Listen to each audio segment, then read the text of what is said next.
പരിശുദ്ധ പരിമല തിരുമേനിയുടെ എഴുത്തുകൾക്ക് വേണ്ടി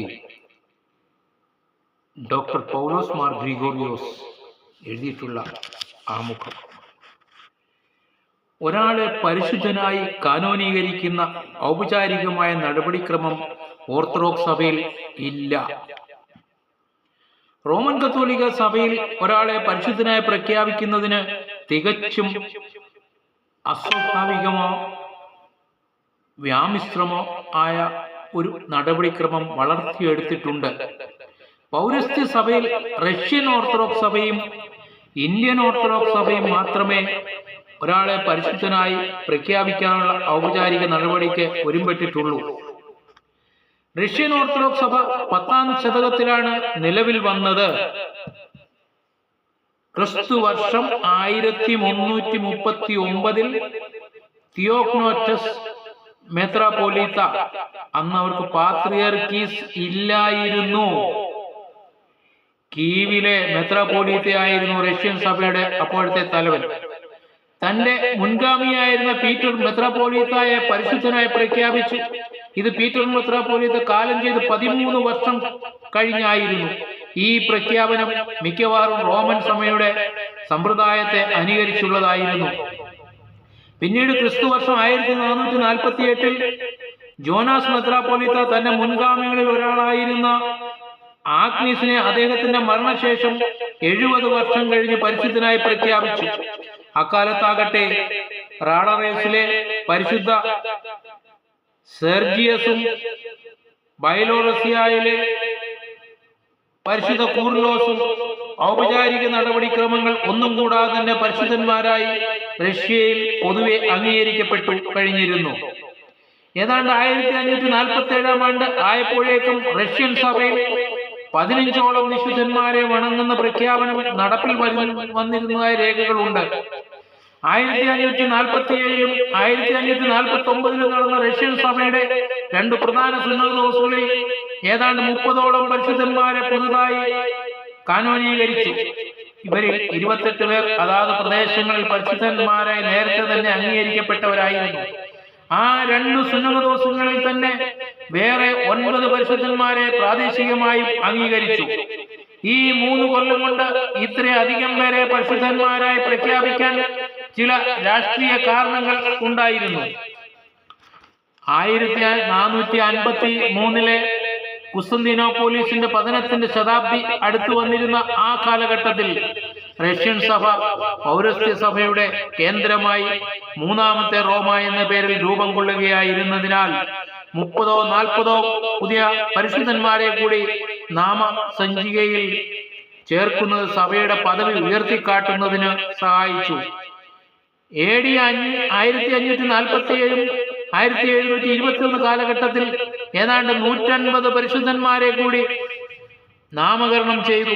പക്ഷേ അവരിൽ 15 പേരെ മാത്രമേ സഭ ഇന്നും സാർവത്രികമായി വണങ്ങുന്നുള്ളൂ. 1721 മുതൽ സഭയെ യഥാർത്ഥത്തിൽ ഭരിക്കുവാൻ സുന്നകദോസാണ്. ഈ കാലയളവിൽ 6 പരിശുദ്ധന്മാരെ കൂടി മാത്രമേ പൊതുവണക്കത്തിന് നാമകരണം ചെയ്തിട്ടുള്ളൂ. അവരിൽ ഏറ്റവും പ്രധാനപ്പെട്ടത് കഴിഞ്ഞ ശതാബ്ദത്തിന്റെ അവസാനത്തിൽ നാമകരണം ചെയ്യപ്പെട്ട സാരോവിലെ പരിശുദ്ധ സെറാഫീം ആണ്. ആ നാമകരണ നടപടിക്രമങ്ങളുടെ സാമാന്യം ശരിയായ ഒരു വിവരണം നമുക്ക് ലഭ്യമായിട്ടുള്ളത് ഇങ്ങനെയാണ്.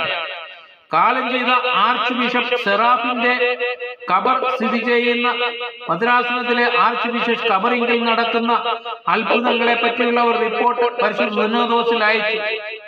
പരിശുദ്ധ സുന്നതദോസ് അതേപ്പറ്റി സമഗ്രമായ ഒരു അന്വേഷണത്തിന് കൽപ്പന പുറപ്പെടുവിച്ചു.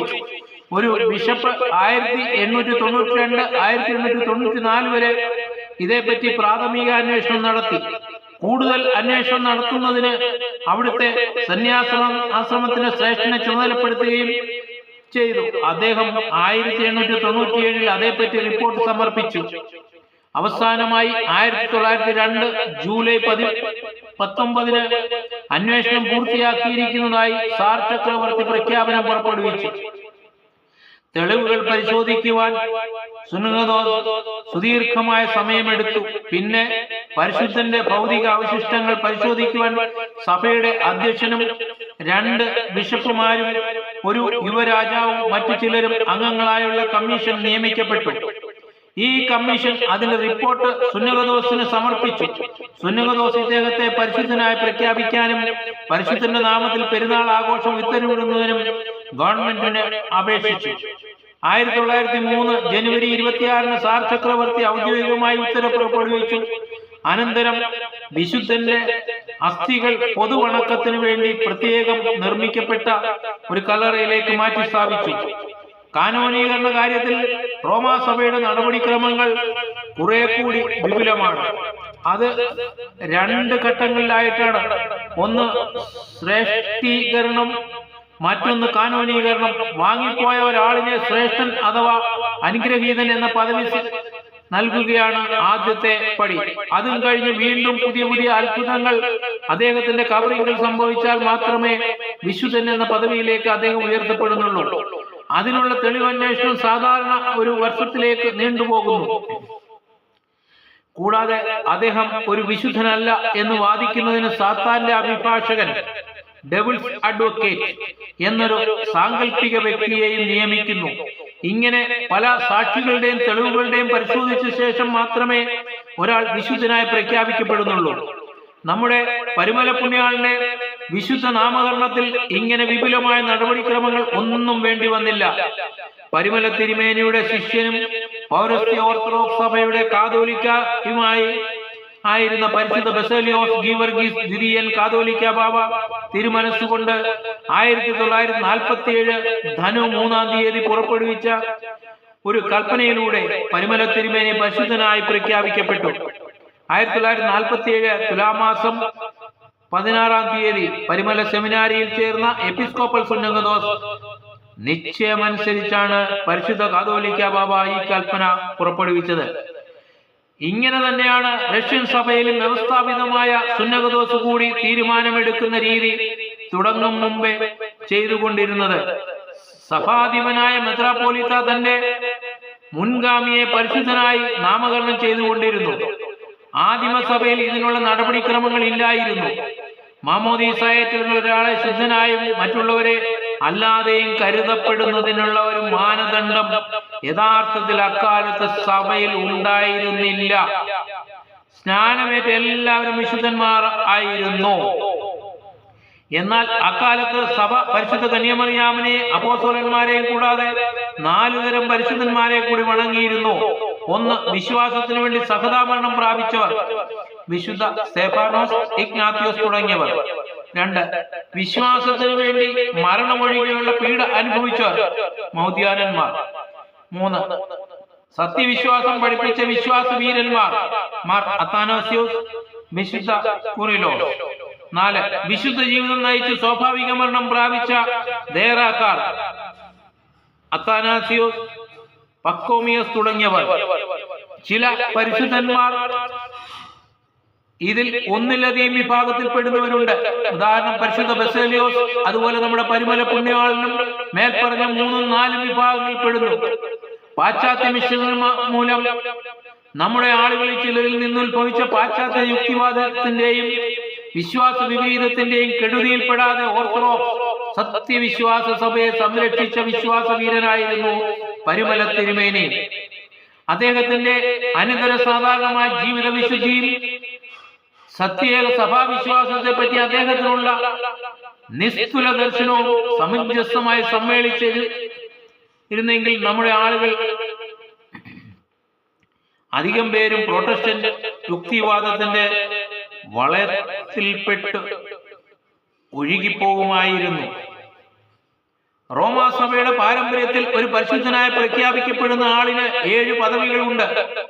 കുർബാന തക്സകളിൽ അദ്ദേഹത്തിന്റെ പേര് അനുസ്മരിക്കപ്പെടുന്നു.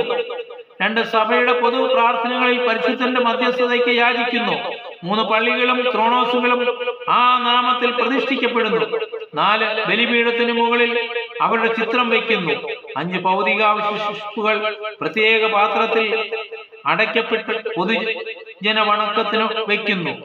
പള്ളികൾ അവരുടെ പേരുകൾ ആഘോഷിക്കുന്നു. 7. അവരുടെ ബഹുമാനാർത്ഥം വിശുദ്ധ കുർബാന അർപ്പിക്കുന്നു.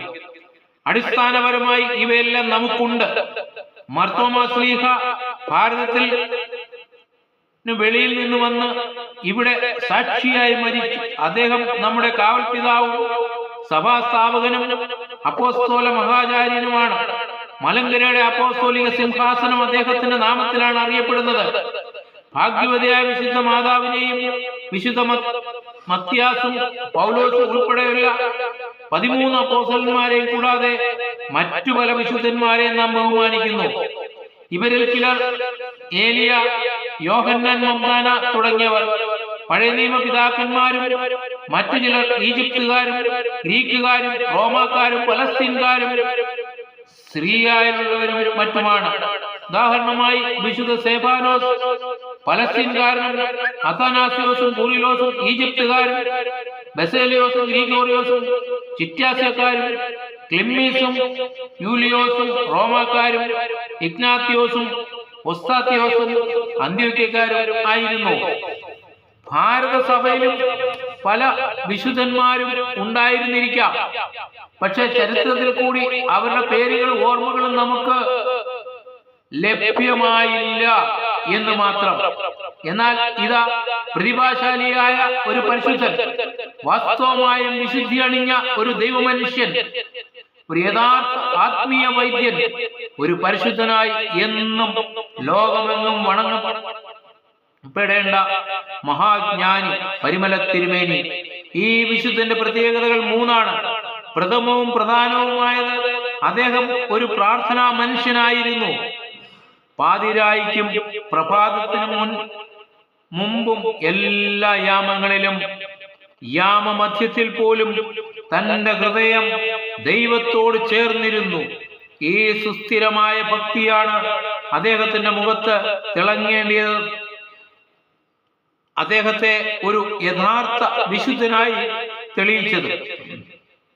രണ്ടാമതായി അദ്ദേഹം ഒരു മഹാഗുരുവായിരുന്നു. പ്രഗത്ഭരായ അദ്ദേഹത്തിന്റെ ശിഷ്യവൃന്ദം തന്നെ അദ്ദേഹത്തിന്റെ വീറിന്റെയും വചോശക്തിയുടെയും ഉത്തമ സാക്ഷികളാണ്.